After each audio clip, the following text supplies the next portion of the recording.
शुरू हुआ हो चुका है। मेरे साथ बैठे हैं ऑस्ट्रेलिया के पार्लियामेंट्रियन मेंबर ऑफ पार्लियामेंट। हम लोग यहाँ पर अभी पार्लियामेंट के अंदर ही बैठे हुए हैं और जो अब भारत में चल रहा है 2 दिन से विवाद, तो मैं भारत के प्रधानमंत्री को, भारत के विविध पार्टियों को, पूरे विश्व में क्या चलता है, ये ज़रा उनको आईना दिखाने की कोशिश कर रहा हूँ।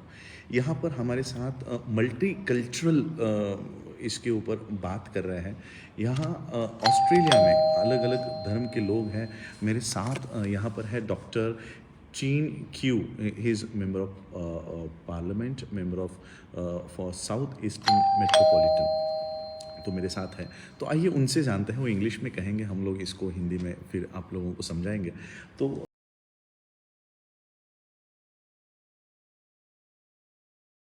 something wrong and now we want to I reconcile. Will interrupt you.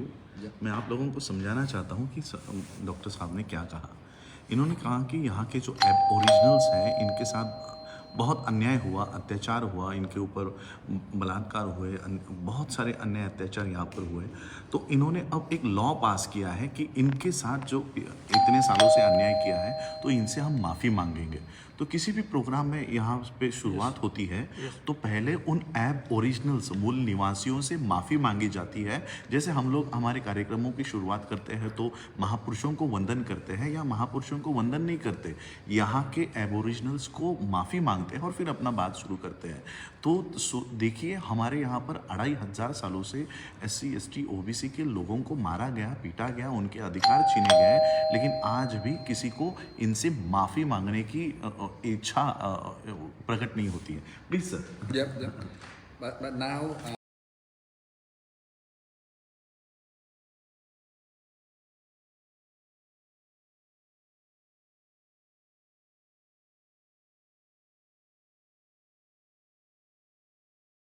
the democracy in this country. I think that's the key. And also because it's relatively a young nation compared to India or compared to China. सी इस मैं फिर से interrupt करूंगा। It is a very young nation. ये 150 years he हुआ है इस देश को एस्टैब्लिश होके। So he is saying that it is a very young nation. बहुत पुराना इतिहास नहीं है इसको 2500 सालों का। तो जो इंडिया में 2500 सालों से भी ज़्यादा का इतिहास है, ये इतिहास ऑस्ट्रेलिया का बहुत यंग है। Yeah, please. And so the people so young and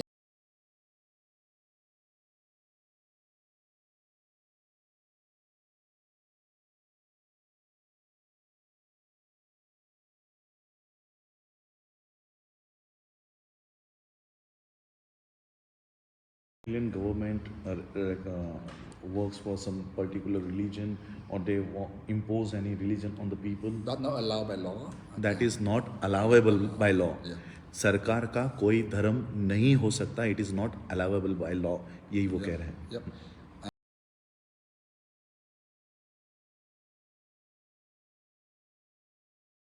The potential employer, the recruiter, not allowed to ask your sexual orientation, your age, or religion, because that has nothing to do with the job at hand. Unless it's a job, for फिर से example. मैं समझाता हूँ।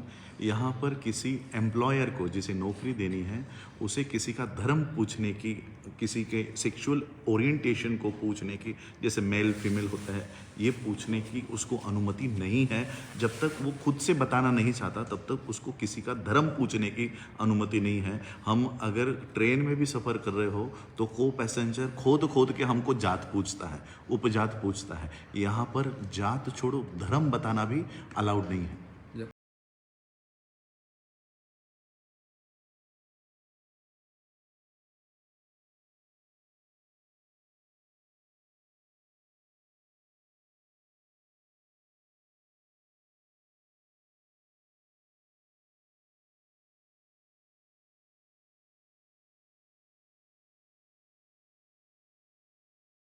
सो बहुत अच्छा यहाँ पर जानकारी प्राप्त हुई है, जिससे भारत के लोगों को सोचने की, समझने की ज़रूरत है। यहाँ पर 160 डिफरेंट कल्चर के लोग यहाँ रहते हैं, अलग अलग धर्म को मानते हैं, अलग अलग, और उनकी वो जो कल्चर है उसे यहाँ की सरकार सिर्फ रोकती नहीं है, उनको बढ़ावा भी देती है, उनको सेलिब्रेट करती है। अगर कोई चाइनीज़ है, चाइनीज़ में भी यहाँ पर अलग अलग सेक्ट है, मेनलैंड चाइनीज़ है, कोई हांगकांग के चाइनीज़ है, चाइनीज़ में भी अलग अलग सेक्ट है, इंडियंस यहाँ पर है, कई सारे रिलीजन के लोग यहाँ पर रहते हैं और वो अपना अपना धर्म उनके उनके जो कल्चर है उस हिसाब से प्रोफेस कर सकते हैं। तो जिन लोगों को बौद्ध धर्म की दीक्षा से तकलीफ होती है, हमारे बौद्ध धर्म को अपनाने के लिए त्रिशरण, पंचशील और 22 प्रतिज्ञा ये भारत के बौद्धों का कल्चर है। तो अगर ये भारत के बौद्धों का कल्चर है तो इंडियन गवर्नमेंट को, बीजेपी के लोगों को, आरएसएस के लोगों को इसमें तकलीफ क्यों होनी चाहिए अगर वो हमारा कल्चर है? तो इसलिए ये समझने की ज़रूरत है कि वर्ल्ड इतना आगे जा रहा है। ये 100-200 साल पुराना देश आज वर्ल्ड का सबसे एजुकेशन में सेकंड नंबर पे है, राइट? सबसे रहने लायक देश वर्ल्ड में सेकंड नंबर है। Most livable city in world Australia है, जहां पर भारत के लोग, सबसे प्रोमिनेंट लोग भारत को छोड़कर जा रहे हैं। नरेंद्र मोदी को, भारत के प्रधानमंत्री को इंट्रोस्पेक्ट करने की ज़रूरत है कि क्यों इतने अच्छे अच्छे लोग भारत को छोड़ रहे हैं। क्योंकि आपकी गवर्नेंस गलत है, आप इस देश को ठीक से नहीं चला पा रहे हो। भारत जातियों से भरा पड़ा है, यहाँ पर जात छोड़ो, धर्म बताना गुनाह है। आप जात पूछ पूछ कर अन्याय करते हो, धर्म पूछ पूछ कर सिटीजनशिप देने वाले हो। और भारत के बाहर एक दिन भारत खाली हो जाएगा, किसके ऊपर आप राज करोगे? किनके ऊपर आप कानून बनाओगे? किसके लिए आप CA/NRC बनाओगे? और इसलिए मैं ये वीडियो आपके भले के लिए कर रहा हूँ। मैं आप लोगों को, भले कोई भी गवर्न होने दो, भारत हमारा देश है, पिछले कई हज़ारों सालों से हम चले आ रहे हैं। भारत को तबाह मत करो, भारत को रहने लायक बनाओ। भारत को छोड़कर लोग वर्ल्ड में जा रहे हैं। एक समय था सम्राट अशोक बुद्ध के काल में वर्ल्ड के लोग भारत में आते थे। कहीं ना कहीं आपको आपके गिरेबान में झांक कर देखने की ज़रूरत है, क्यों भारत की इकोनॉमी ख़राब हो रही है, क्यों भारत का एजुकेशन सिस्टम ख़राब हो रहा है, क्यों हमारे बच्चों को यूक्रेन में जाकर पढ़ाई करने की नौबत आती है। ये भारत के कोई भी प्रधानमंत्री हो, आने वाला हो, अभी का हो, इसको अपने गिरेबान में झांक कर देखने की ज़रूरत है।